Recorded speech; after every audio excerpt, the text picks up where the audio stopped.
Formiga na Rádio. Sua dose semanal de cultura geek com um toque elétrico.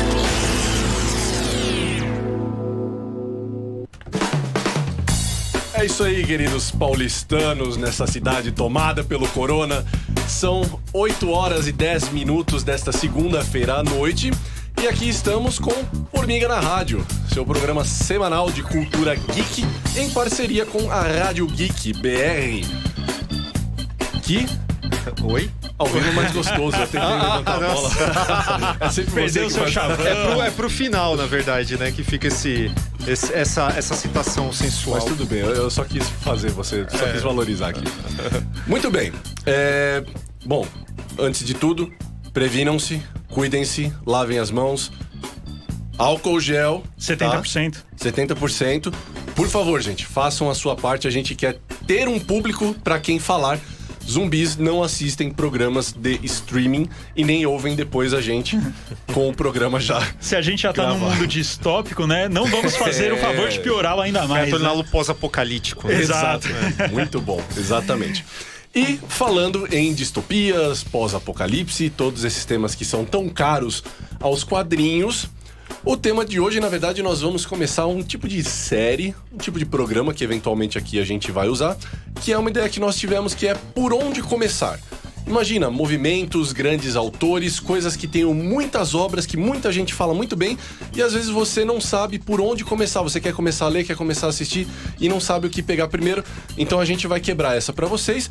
E pra começar com uma mão na roda pra vocês e também pra nós, a gente vai começar com ninguém menos do que o mago. Alan Moore. Por um momento você me assustou, cara.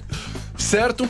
Então aqui estou ladeado dos meus companheiros, eu, Rafael Ranieri, aqui à minha esquerda, Gustavo Clive Rodrigues. E aí, pessoal, boa noite. Hoje vamos falar sobre praticamente o quê? O sexto editor do Formiga Elétrica, né? O Alan Moore, que a gente não cansa de falar dele. E hoje, como o Rafa falou, vamos falar um pouquinho mais. Exatamente, né? No nosso canal Alan Moore Elétrico, canal dedicado às obras do Alan Moore. Aqui à minha direita, fundador do Alan Moore Elétrico, Daniel Fontana. Aguardem por uma pauta para um futuro próximo com John Carpenter. Boa, isso é uma predição realmente. E o pior é que funciona. Certo? É isso? Nós temos recados para dar? Temos sim. Se você quer acompanhar a programação da Rádio Geek e o Formiga na Rádio, você pode baixar o aplicativo em versões para Android e iOS no site www.radiogeekbr.com.br ou você pode também nos acompanhar aqui via streaming ao vivo aqui, olhando essas caras lindas aqui, através da página do Facebook da Rádio Geek, que é compartilhado também na fanpage do Formiga Elétrica. Procura a gente também nas redes sociais, Facebook, Twitter e Instagram, @RádioGeekBR e @Formiga Elétrica. Lembrando sempre que no Instagram é @formiga.elétrica. E é isso aí. E lembrando também que o programa não é feito só por nós três, ou nós quatro aqui, mas também com vocês. Então, se vocês quiserem mandar perguntas enquanto a gente tá fazendo o programa, vá aqui no streaming aqui do Facebook da Rádio Geek e vai mandando as perguntinhas que vira e mexe, a gente vai dar um pause, vai ler seus comentários, suas perguntas, responder tudo que a gente sabe, tudo que a gente não sabe, a gente dá uma enrolada. É isso aí, agora sim, bora para o programa. Bora. Apresentações feitas, então. Alan Moore. Muito bem.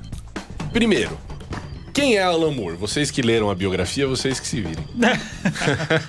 Eu nem sei quem é esse cara. Aliás, eu acho que é bem conveniente a gente fazer um programa sobre o Alan Moore no momento em que o Pipoca e Nanquim tá lançando o The Magic Cat, né? Muito bom. Que é um dos trabalhos perdidos do Alan Moore que nunca chegaram por aqui. Aliás, como um adendo, pra até valorizar, né, nossos amigos ali do Pipoca, a primeira edição de compilação dessas tiras, acho que no mundo, nem na própria Inglaterra eles tinham um volume assim. Exatamente. Tanto é que foi uma notícia que rodou sites de quadrinhos ao redor do mundo por conta desse trabalho que eles fizeram. Então, parabéns aí pro pessoal do Pipoca, o Daniel, o Bruno, o Alexandre. mais do que merecido esse reconhecimento. Fora o bookplate assinado pelo próprio Barbudo, né? Também. Vai saber como é que eles conseguiram. Curioso, isso. a gente vai falar um pouquinho aqui, começar o programa falando um pouquinho do Alan Moore. Curioso que esse tipo de material não saiu na própria Inglaterra, né? Exato. Pois é que eu acho que lá era um negócio mais casual, né? Tipo, tira de domingo e tal. Numa época em que ele ainda não tinha tanto nome assim, né? Ainda estava se consolidando. Então acho que coisas desse tipo sempre acabam se perdendo, não só do Moore, né? Grandes autores sempre passam por isso, principalmente aqueles mais antigos. Mas, enfim, mesmo assim, mérito total dos caras, ainda bem, porque, né, todo o trabalho do Moore é um trabalho, no mínimo, de bom pra cima, e é exatamente esse o motivo pelo qual a gente tá fazendo o programa. Aliás, Gustavo, você pode até dar uma pesquisada aí, aproveitando que você tá pilotando o PC, e dar uma olhada no Histórias Brilhantes, né, que a Mitos tá para lançar também. É uma coleção de histórias curtas do Alan Moore também, que a Mitos tá para lançar. Esse já não acabou de lançar e eu tô comendo bola. Mas também é um trabalho, assim, de começo de carreira que é maravilhoso, é seminal, já dá para ver o brilhantismo do cara, não é Histórias Brilhantes à toa. E eu acho bacana a gente falar desse início de carreira do Moore antes da gente entrar propriamente na obra dele, porque lembrando que, só como adendo mesmo, mas é legal pra galera que tá vendo e pra nós aqui comentarmos também, a cena de quadrinhos britânica, ela era, para usar uma palavra gentil, era uma zona, né? Quando, assim, final da década de 70, e assim, a gente já tá falando de 40 anos da Era de Ouro, em que os Estados Unidos profissionalizou. Isso. Criou uma indústria, né? Inúmeras pessoas viviam disso do meio da década de 70 para a década de 80 nos Estados Unidos. Na Inglaterra, não era bem assim, né? Então, acho legal a gente comentar que o Alan Moore surgir, estourar e fincar os pés na cultura pop em geral como um dos maiores roteiristas de quadrinhos que já passou por essa indústria, tendo nascido aonde ele nasceu, também é algo que merece o comentário, merece assim, a gente elogiar não só o brilhantismo do cara, mas a persistência de vencer e de se destacar num meio como esse, né? O Alan Davis, se eu não me engano, falando de Miracle Man, né, que é um caso, é algo que nós temos que falar aqui, embora está sendo vendido a peso de ouro, né, nos sebos hoje em dia. Pois é.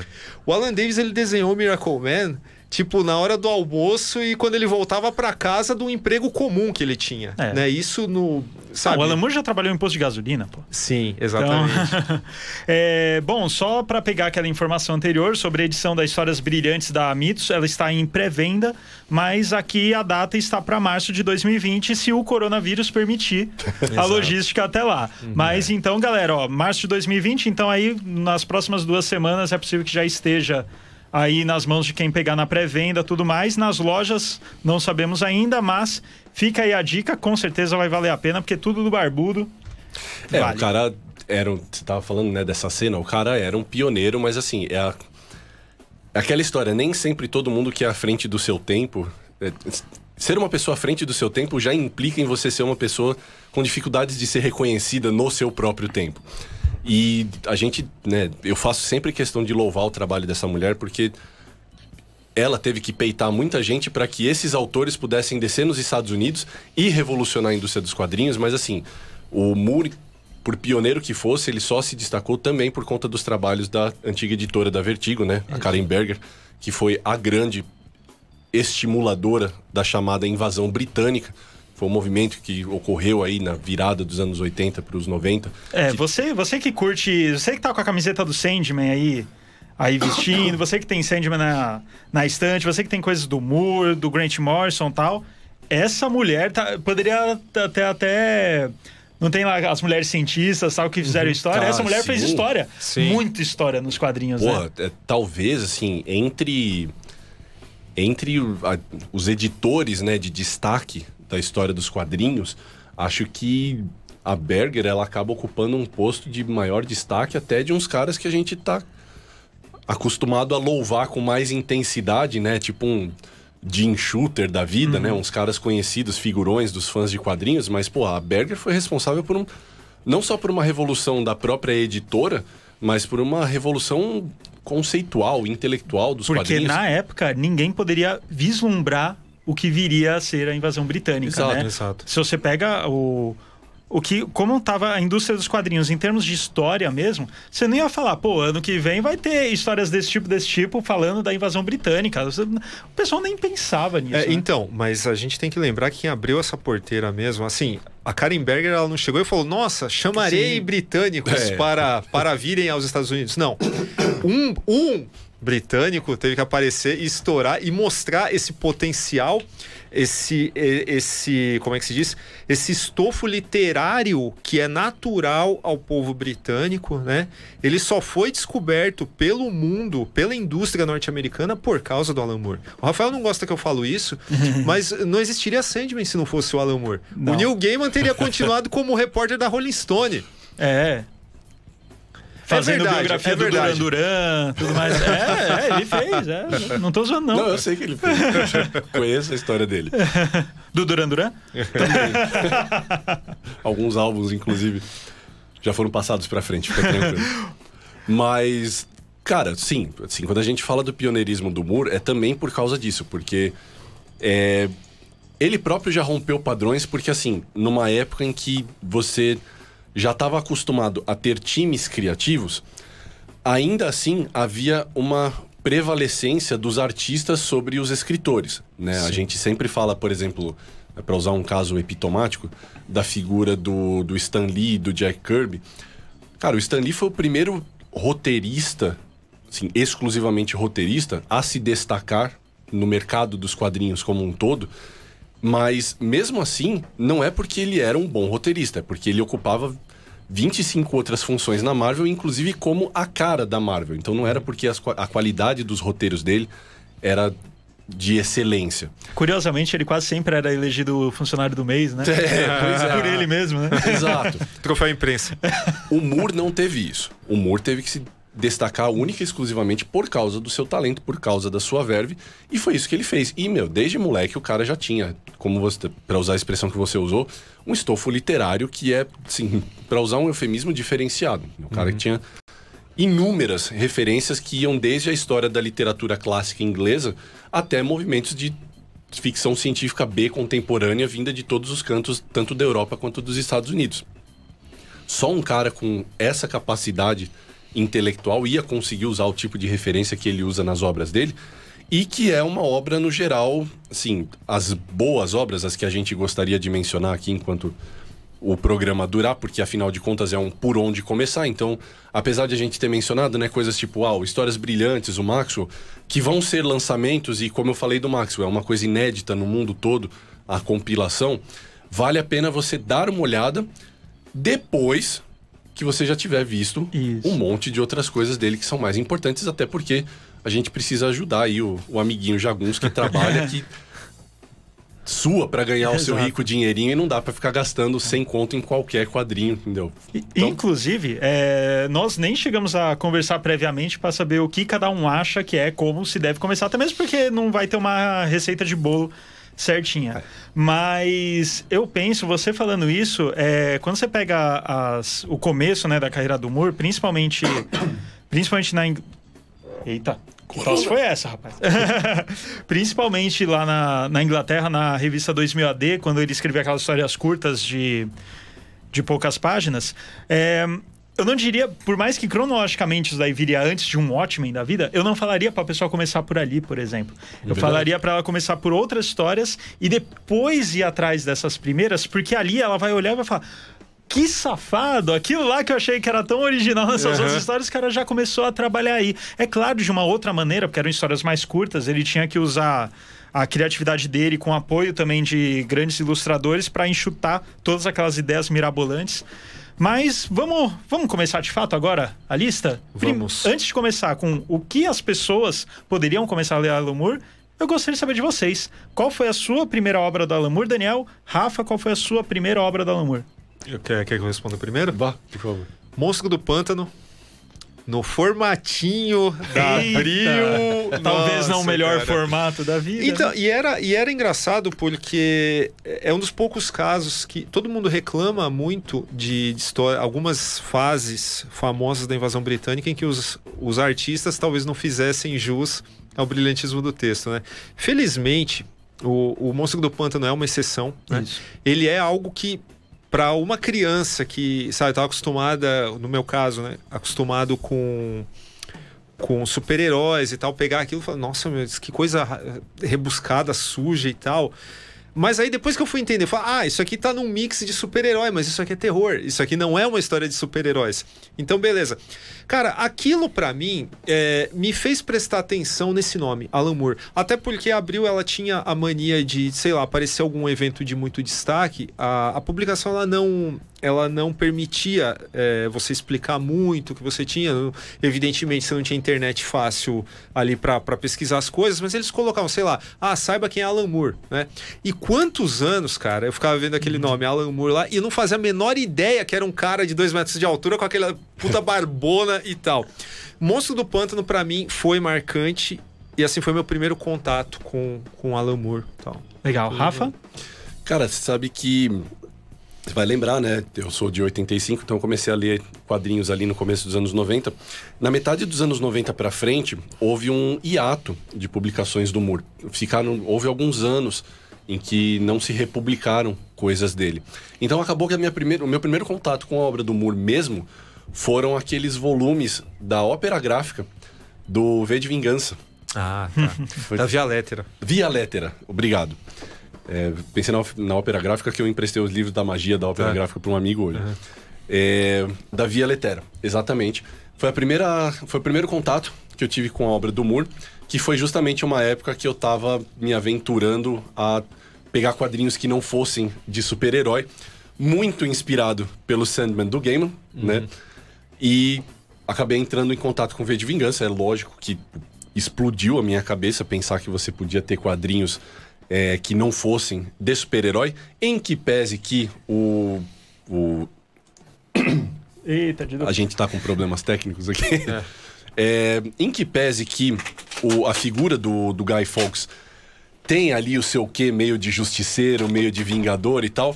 Então eu acho que no final das contas acabou sendo uma escolha interessante, porque foi atenuado o processo de transição das figuras super-heróicas para leituras mais sofisticadas. Né? Eu quero voltar no V de Vingança quando o Gustavo falar o primeiro contato dele. Perfeito. O meu primeiro contato consciente de uma obra do Alan Moore, acho que foi no Watchmen mesmo.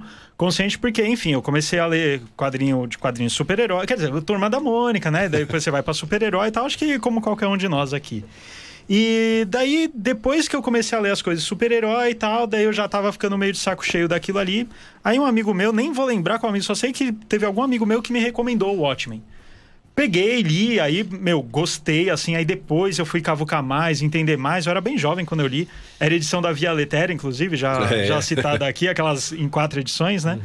E só que daí, depois, para minha surpresa, mais para frente, quando eu fui fazer uma retrospectiva nos quadrinhos que eu tinha de criança, eu achei o Super-Homem do Alan Moore. Tanto para o Homem que Tem Tudo, quanto o que aconteceu com o Homem do Amanhã, só que em edições horríveis, em preto e branco, para vocês verem. Nem lembro quem foi que lançou essa daí. Ópera Gráfica. Essa foi a ópera já citada aqui, essa foi a ópera gráfica. Essa foi o meu primeiro contato do Moore, mas assim, foi aquela época que eu li, eu não olhava o nome do desenhista, não olhava o nome do roteirista, eu só pegava para me divertir. E então, isso daí foi bem interessante, que daí eu peguei o Watchmen, eu fiz um retrocesso, aí eu já estava um pouco mais consciente, aí eu entendi melhor Para o Homem que Tem Tudo, o que aconteceu com o Homem do Amanhã. Aí eu comecei a ver, opa, o que tem de igual aqui? Coincidentemente, tanto o desenhista Dave Gibbons quanto o roteirista, mas o texto, assim como o Daniel falou, também tinha me chamado muita atenção. Aí eu comecei a pesquisar, Alan Moore, quem é, as obras. Aí veio, sim, o V de Vingança, o próprio Monstro do Pântano e tal. Mas eu comecei conscientemente com o Watchmen. O que você ia falar do V de Vingança? Eu vou aproveitar também, eu quero... Assim, quando eu falar de Alan Moore é foda, né? É um fractal, né? Que se abre assim, né? Vou puxar um negócio que você acabou de falar. Você falou do Superman. Isso. Né? Pra vocês verem a era... E pra quem tá assistindo também, é como a Era das Trevas, que era você ler quadrinhos nos anos 80 no Brasil. Eu tive contato aí com essa história do Monstro do Pântano. A primeira que eu lembro era aquela releitura de Orfeu e Eurídice, onde ele vai ao inferno buscar a Abe. E eu me lembro que tinha um lance assim... Foi um negócio que me chamou muita atenção e tal. Guardei o nome. E aí, o que acontece? Nessa época, por incrível que pareça, para você saber de alguma coisa que saía nos Estados Unidos que a Abril ignorava, você muitas vezes caía na sua mão se você conseguia passar numa banca ou numa livraria especializada em quadrinhos importados no centro. Eles tinham fanzines xerocados, cara, que alguém tinha ido para os Estados Unidos ou comprava um gibi gringo e tal, e fazia um resuminho. Num desses fanzines tinha um resumo escrito dessa história do Alan Moore para o homem que... Não, o que aconteceu com o Homem da Manhã. Foi aonde eu falei, caramba, o cara escreveu a história do Superman, cara. E eu não tenho essa história aqui no Brasil. Bom, enfim, esse era meu adendo que eu não podia deixar. Porque é nostalgia, mas agora eu quero falar do V de Vingança, que é o seguinte. Essa edição, para quem não sabe, tá?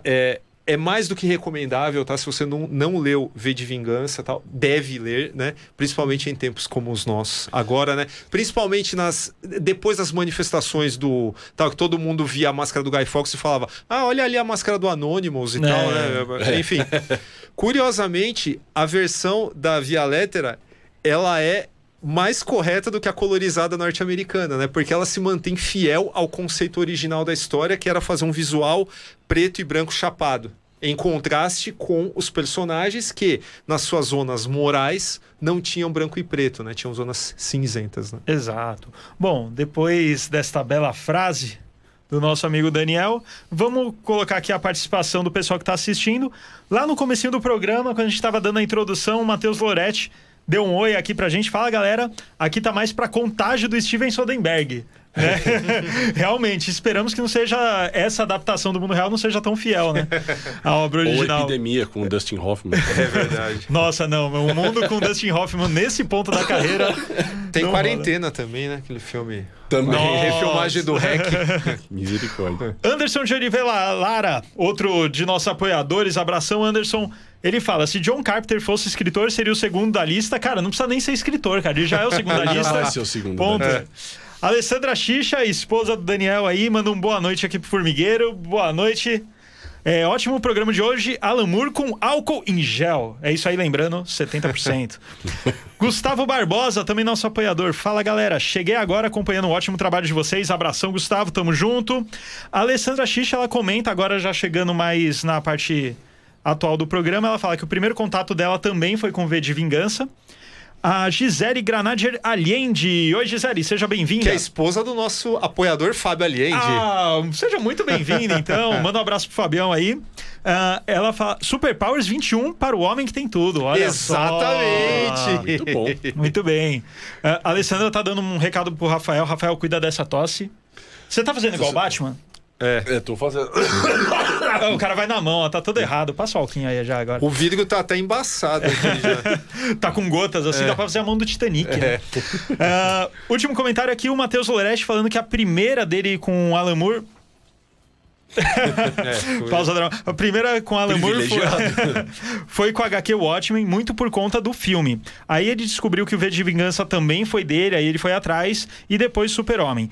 Batman é um oásis que se abriu pra mim no mundo dos quadrinhos. Observação, cuidado com o coronavírus, Rafael. O pessoal tá preocupado com você, obrigado, cara. Gente. Imagina a gente que tá aqui, né? Exato. Você que tá fora tá preocupado.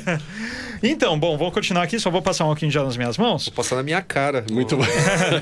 Bom, vamos agora de fato começar com a lista. Eu acho que é seguro dizermos, novamente, não vai ser uma regra o que a gente fala aqui, até mesmo porque acho que talvez a gente tenha alguma opinião aí contraditória. Mas, por exemplo, no meu caso, se alguém fosse perguntar, por onde eu começo Alan Moore? A primeira coisa que eu ia querer saber da pessoa é o que ela gosta de quadrinhos. Se ela costuma só ler super-herói, ou se ela lê outras coisas. Porque se for super-herói que ela tá acostumada, eu iria por um caminho do Moore. Se não fosse, eu iria pro outro. Vamos supor que ela esteja na vibe de super-herói. Começou a ler super-herói e tal e ainda não saiu disso. Que normalmente é o caso mais comum que a gente vê por aí. Nesse sentido, eu ia falar pra ela começar bem light, lendo as histórias do Alan Moore. Do Super-Homem e, por exemplo, o Batman Piada Mortal. Ou até aquela maravilhosa história do Lanterna Verde. Sim. Também, que é incrível. Aliás, tinha um encadernado Universo DC por Alan Moore. Que a capa é do Brian Boland. Isso. Esse encadernado acho que é maravilhoso para essa pessoa começar. Infelizmente ele tá fora de catálogo, vai ter que sair nos sebos aí da vida. Por sinal, tem Piada Mortal também ali no meio, Tem Piada Mortal, tem a história do Lanterna Verde, tem um montão de coisa. E vale a pena, por quê? Porque são histórias de super-herói, só que escritas pelo Alan Moore. Então vai ser aquela transição daquele universo um pouco mais ingênuo para algo um pouco mais cínico, algo um pouco mais contundente, algo um pouco mais cabeçudo. E acho que é uma boa introdução aí pro Barbudo. E vocês? Cara, acho legal essa sua referência, mas não tem jeito, né, cara? Tudo que a gente fala do Moore, a gente tá falando de um degrau acima. Então, se você tá acostumado com essas mensais que você lê de super-herói, a única coisa que você lê de quadrinho, necessariamente talvez você passe por um choque quando você pega alguma coisa do Moore para ler, porque você vai ver ideias muito mais sofisticadas sendo destrinchadas ali. Então, mesmo, por exemplo, essa aventura do Lanterna Verde que você citou, para você que tá acostumado a ver o Lanterna Verde formando a luva de boxe cósmica e batendo no super vilão, você vai encontrar uma história que é completamente não ortodoxa de super-heróis como um todo. Genial, assim, a premissa dela é um negócio assim de explodir a cabeça, mas mesmo assim muito distinta.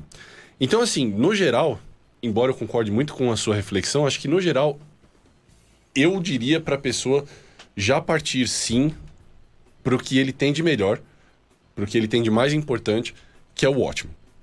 Já vai ler o Watchmen. Você não acha muito pesado sair de revistinha de super-herói e ir pro Watchmen sem passar por... Eu vou assumir que quem quer conhecer o Alan Moore já está disposto a expandir os seus horizontes. Entendeu? Não é o leitor...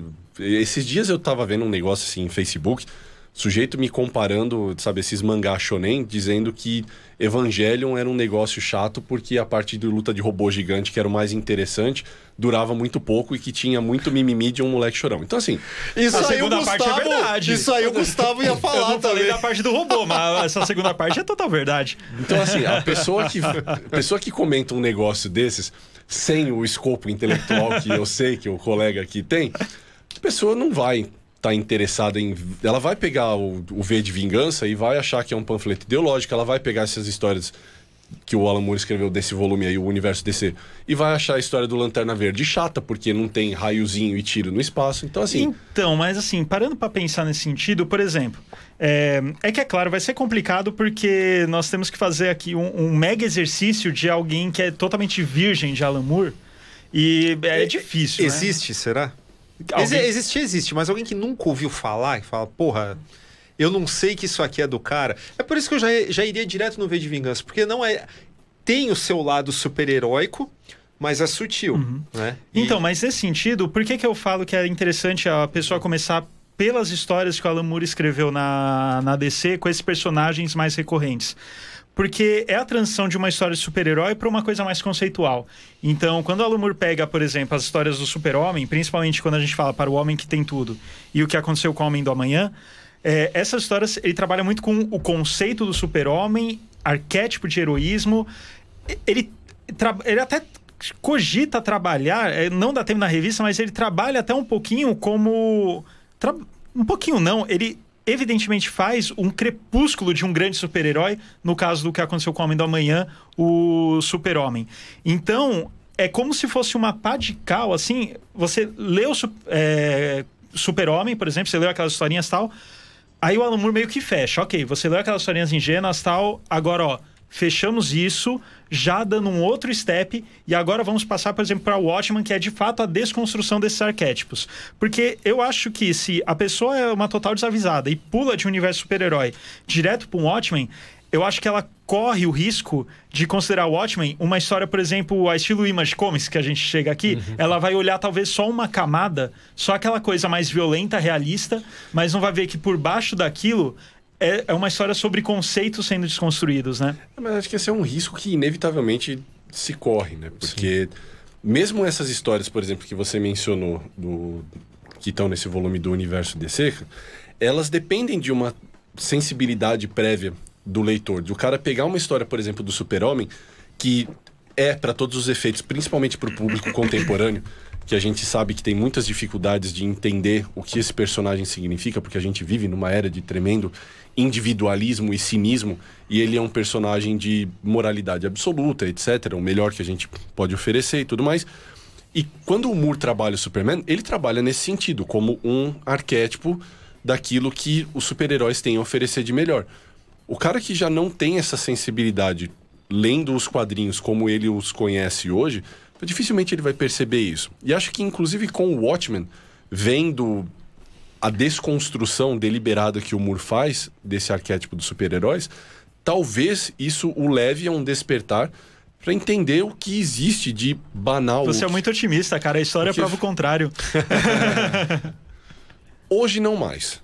Hoje não mais. Eu acho que, diante do fato de que a gente está falando de uma obra que é o pilar do desconstrucionismo, mas isso já são 30 anos e de lá para cá a gente já passou por movimentos de reconstrução, a gente já passou por outras perspectivas de super-heróis, eu acho que o Watchmen já tem esse distanciamento histórico para o cara que pegar para ler conseguir ter uma visão mais abrangente dos quadrinhos, isso supondo que o cara não vai pegar para ler só como puro entretenimento, porque se for pegar também como puro entretenimento, cara, é até mais consistente do que essas histórias, por exemplo, do universo DC, que são histórias mais soltas e tal. O Watchmen é uma coisa que se encerra em si mesma.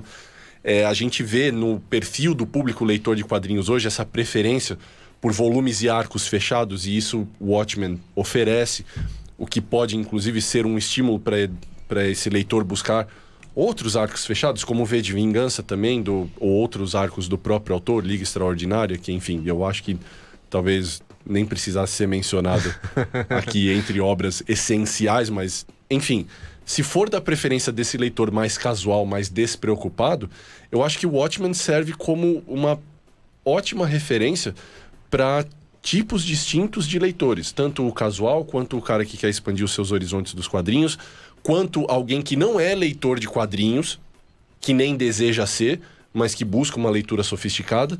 Watchmen não aparece na lista da Times como o único quadrinho entre as 100 leituras mais importantes do século passado à toa. Sim, romances, né? Eles até tiram da categoria quadrinho, né? Exatamente. Que eu acho um equívoco, mas assim... Mas mostra um reconhecimento, exato, né? Denota a importância. Então, assim, Watchmen acaba, de todas as formas, fazendo jus ao seu status. Eu acho que... Antes de complementar a fala, lembrar que uma dessas histórias, essa história do Lanterna Verde que tá nesse encadernado também, ela aparece no Cavaleiros Esmeralda, né? Que é aqueles curtinhas do Lanterna Verde que é muito legal. Saíram junto com o filme do Ryan Reynolds, né? Que é melhor esquecer.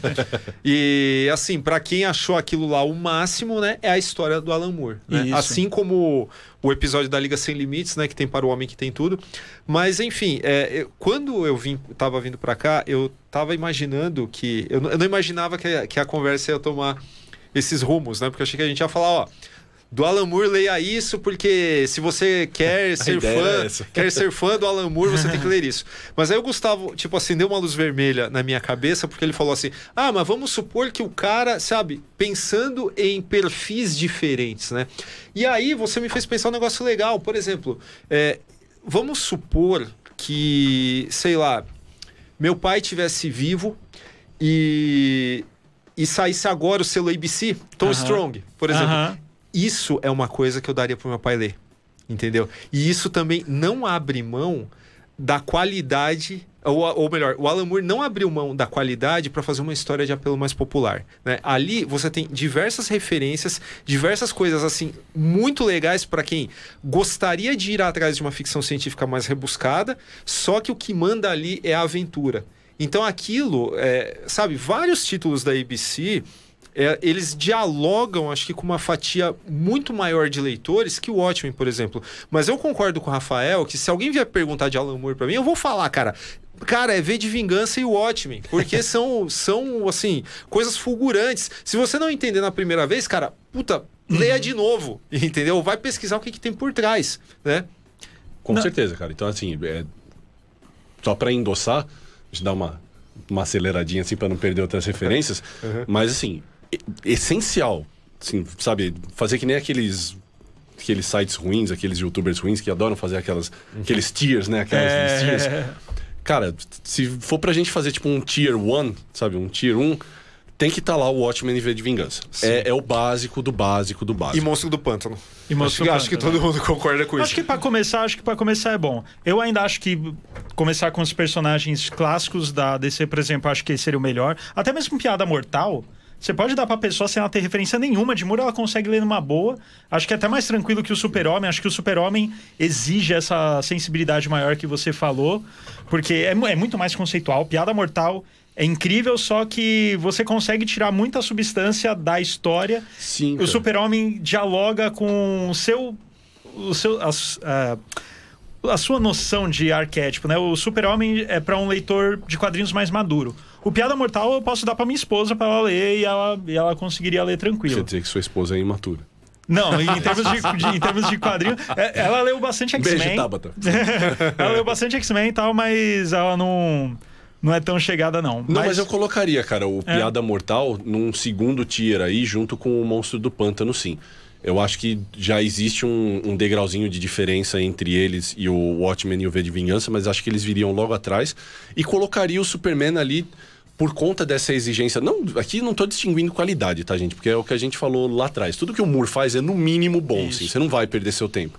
Mas eu colocaria ainda num degrauzinho abaixo, muito por conta dessa exigência de sensibilidade, o Superman dele, com certeza, e o Miracle Man também, que exige um certo estofo na cultura dos super-heróis, por assim dizer, para entender o que ele tá fazendo ali. Entendeu? Ainda bem que você falou isso, porque nosso apoiador Matheus Loretti tá falando aqui: Miracle Man não seria uma boa porta de entrada para quem gosta de super-heróis? Até mais que Watchmen, pois tem um personagem que lembra muito um Shazam ou um Superman? Lembra muito, né? Quase o próprio. Não, ponto.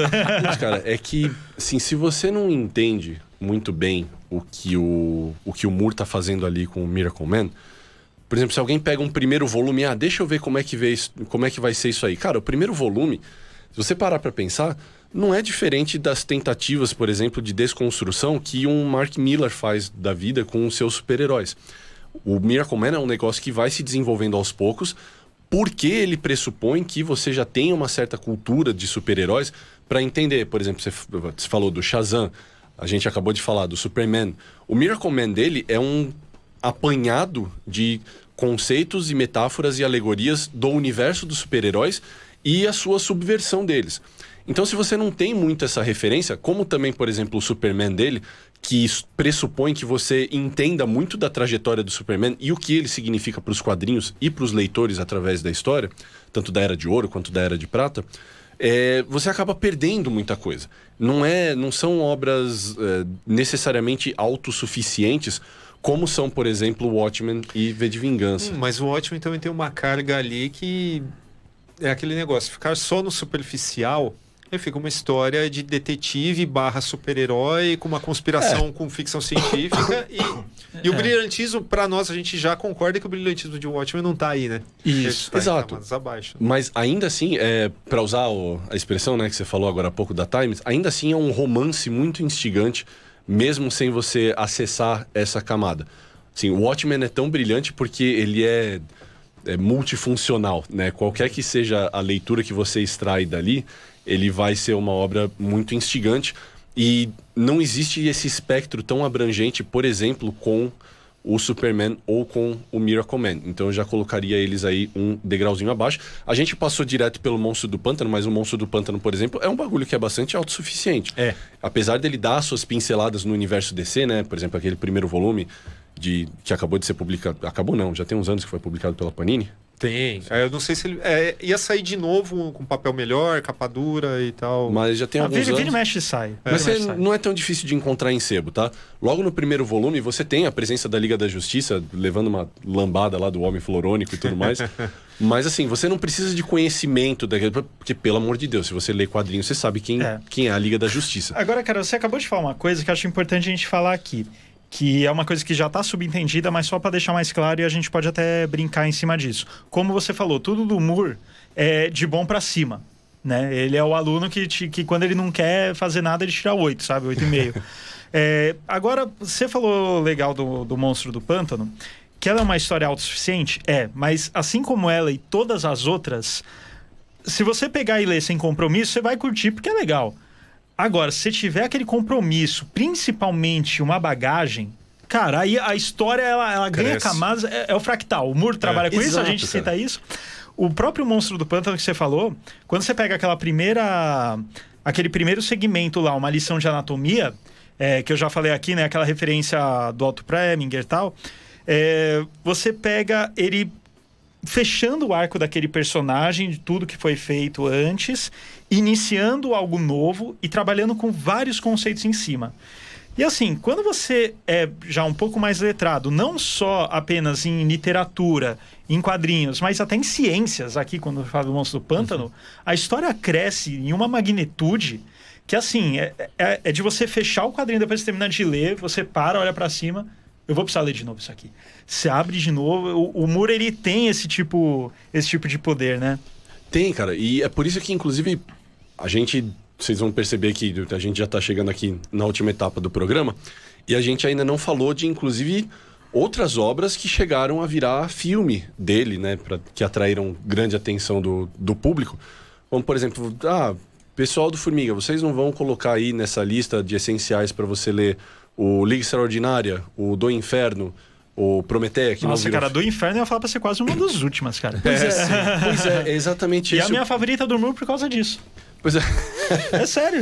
Não, mas é exatamente esse o ponto, cara. Não é porque é ruim, mas é porque quando você pega, por exemplo, obras como Miracle Man, que é uma história de super-herói, se compara com um romance mais sofisticado como é Do Inferno, cara, não. Porque Do Inferno, de novo, é uma história fechada em si, ela tem um começo, meio e fim, ela tem algo a ser dito e quando ela termina de dizer, você entende e absorve aquilo e acabou. É muito bom, mas ela se encerra aí. Miracle Man não, por exemplo, para citar de novo esse caso. Como não se encerra? O que não se encerra? O Miracle Man não se encerra? Não, calma, você vai entender o que eu quero dizer. Ratinho! O Miracle Man, ele é uma história que, além de se desenvolver em si, ela ainda evoca toda a história dos super-heróis, toda a alegoria, toda a metáfora que eles representam, e ela expande esses horizontes para o leitor, ela oferece isso para ele. Então, assim, quando a gente faz essa distinção de, por que essas histórias, por que a gente está colocando, por exemplo, o Piada Mortal, que também é uma história tão curta, encerrada em si mesma, por que a gente está colocando isso aqui? Porque, cara, quando você para pensar no que aquilo representou para o personagem Batman, né, no rompimento de padrão, de quebra de expectativa, do que representou para o vilão, do que representou para estética da violência dos quadrinhos ali na virada dos anos 80 para os 90, é mais do que só uma obra em si. É o que ela representa para história dos quadrinhos e para a história da leitura dos quadrinhos. E é essa distinção, acho que talvez o principal critério que a gente usa para citar essas obras. É uma barreira que... A mesma barreira, então, que a gente cria aqui para Miracle Man, para um não iniciado chegar em Miracle Man, é a mesma que seria para chegar no Supremo, né? Sim, sim. Aliás, até pelo experimentalismo de começar, porque Miracle Man, eu não sei se vocês sabem, a primeira publicação de Miracle Man no Brasil suprimia aquele começo que era com o desenho do Michelangelo, né, que era mostrando, era mostrando o personagem como era nos anos 60. E olha, gente, se você não sabe do que eu tô falando, não adianta eu tentar explicar aqui, porque não vai dar certo. Vai ser difícil. Mas enfim, isso é muito estranho para um cara que não tem esse conhecimento, né? Não sabe de onde veio esse personagem, como é que ele vai entender aquilo? E o Supremo, ele vai por esse lado, porque o Alan Moore, ele tem um lance meio de Fernando Pessoa, que ele muda muito sua narrativa de acordo com os segmentos da história. Então, algumas histórias... O genótipo é o mesmo, mas o fenótipo é diferente. Né? Exato. ele vai fazer coisas com a mesma formatação da Era de Ouro.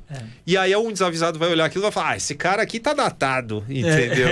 Exato. É como o próprio, você falou do Tom Strong, né, cara? Pra quem não tá acostumado, por exemplo, com a estética, com a narrativa da literatura pulp, vai achar que o cara tá atropelando história, que tudo acontece concomitante, de forma atropelada e tudo mais. Mas a cadência é legal, né?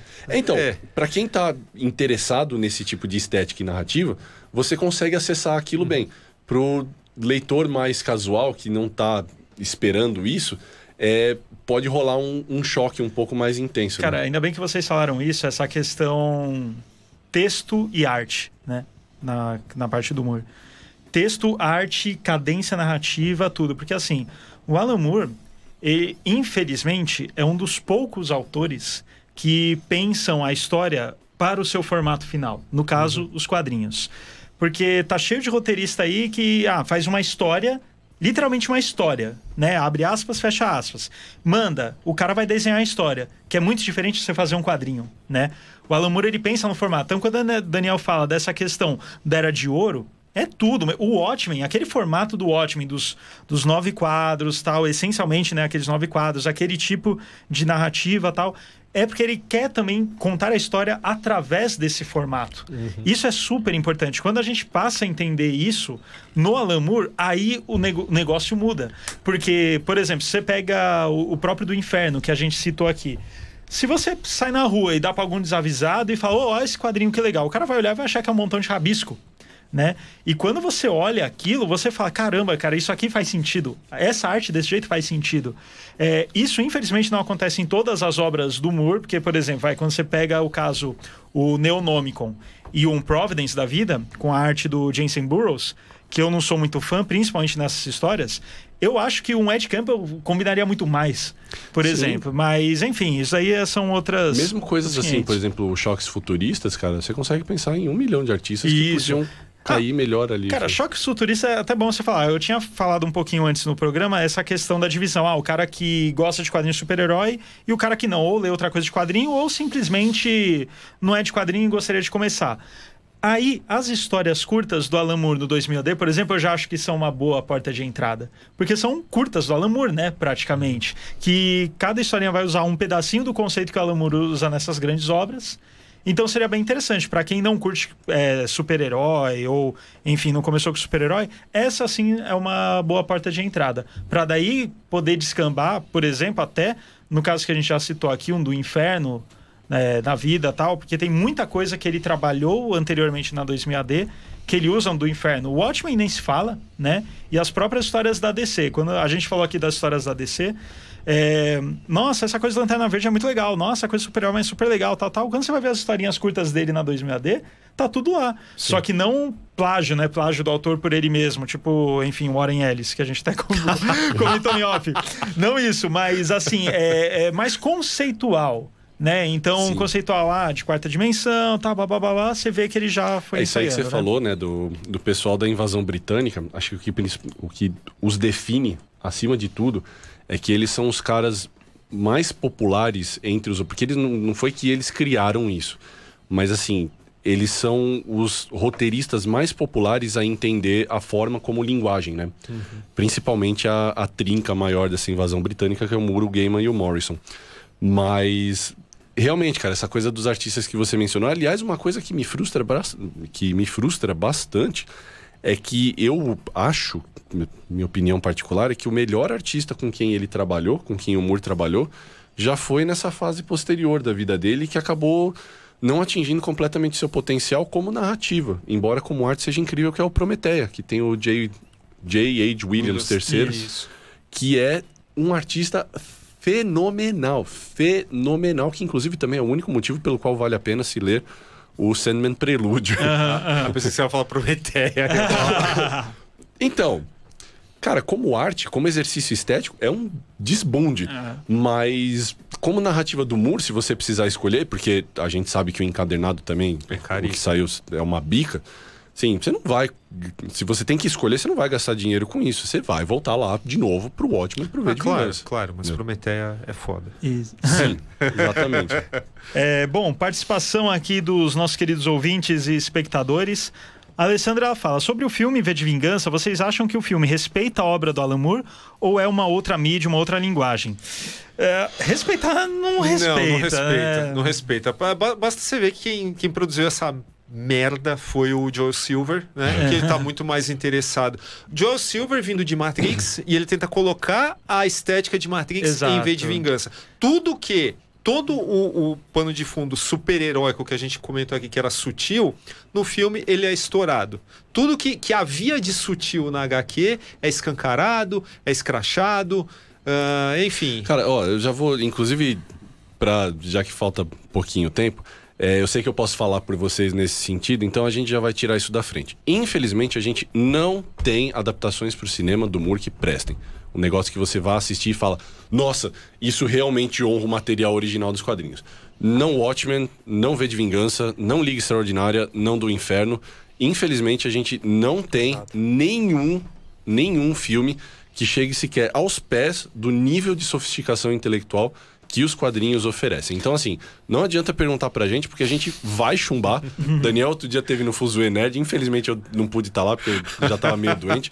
E o convite era pra falar sobre o filme do Watchmen. Eu queria ter estado lá pra ver o que este homem chumbou isso aí, enquanto todo mundo devia estar jogando confete. Mas não dá, gente, de verdade, não dá. Se você pega o quadrinho e vê o filme logo em seguida, assim, você só não percebe assim, o desnível intelectual se você for muito alienado ou se você realmente não estiver a fim de perceber isso e estiver consumindo como puro entretenimento. E ainda o filme é melhor que a série, né? Mas enfim.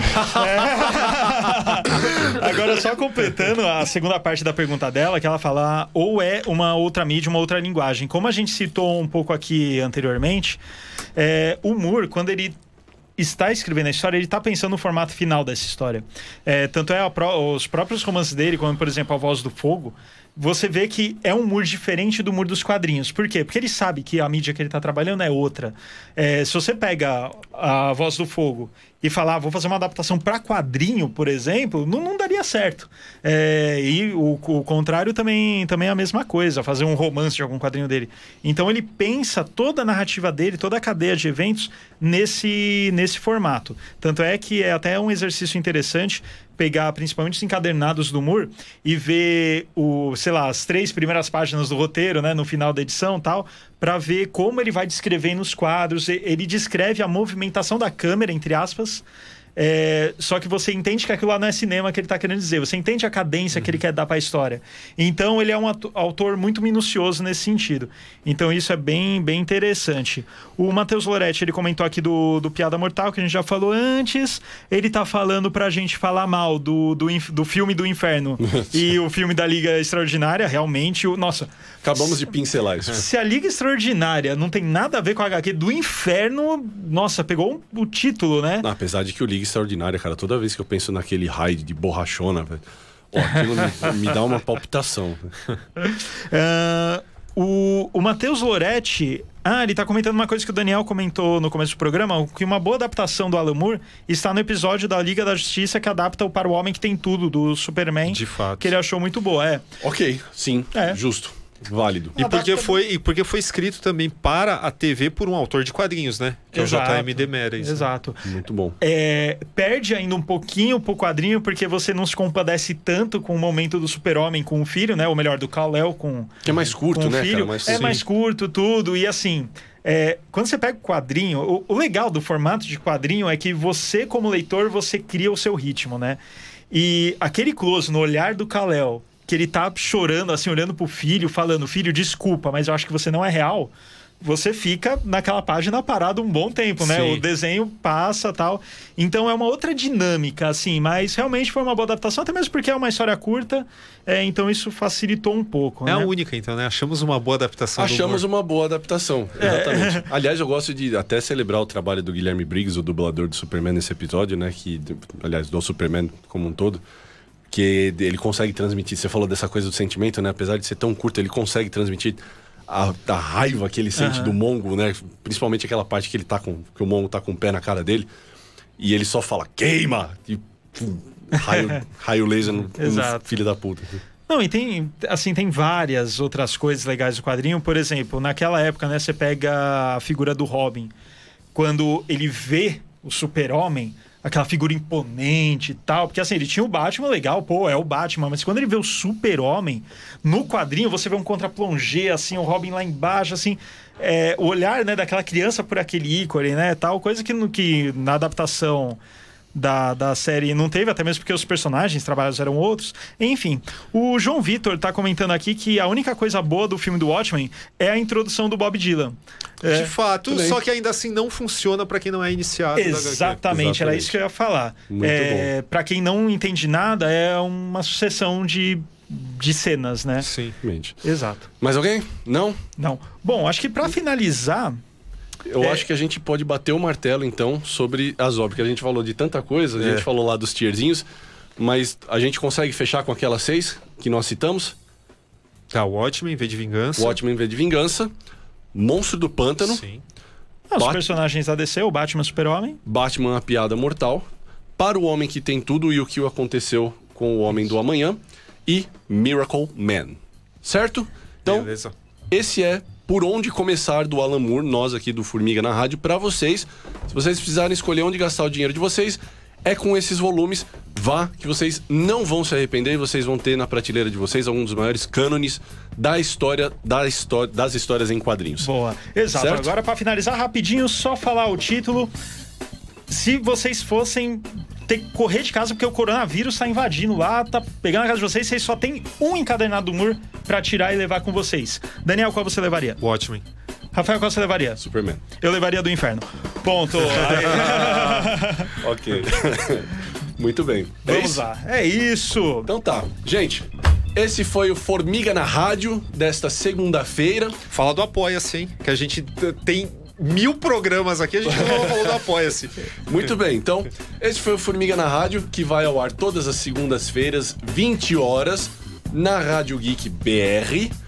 Então, aproveitando aqui a deixa do Daniel, se você gosta do trabalho que a gente faz e quer ver a gente continuar fazendo, entra lá em apoia.se/Formiga Elétrica e você vai poder escolher quanto você quer nos oferecer para que a gente continue vindo aqui trazendo este conteúdo de altíssima qualidade que a gente faz com tanto carinho para todos vocês. Então, entre lá, pense bastante, ouça o seu coração, veja essas carinhas lindas aqui ao meu redor e faça sua oferta para nós e nós vamos ficar mais do que agradecidos, mais do que gratos. Exato, Aliás, lembrando que o Formiga Elétrica tem vários outros conteúdos, temos nosso site formigaelétrica.com.br, temos vídeos semanais, o Formiga na Tela, que vai ao ar todas as quartas-feiras lá no nosso canal do YouTube, temos nosso podcast quinzenal, pode correr lá no nosso Spotify para dar uma olhada.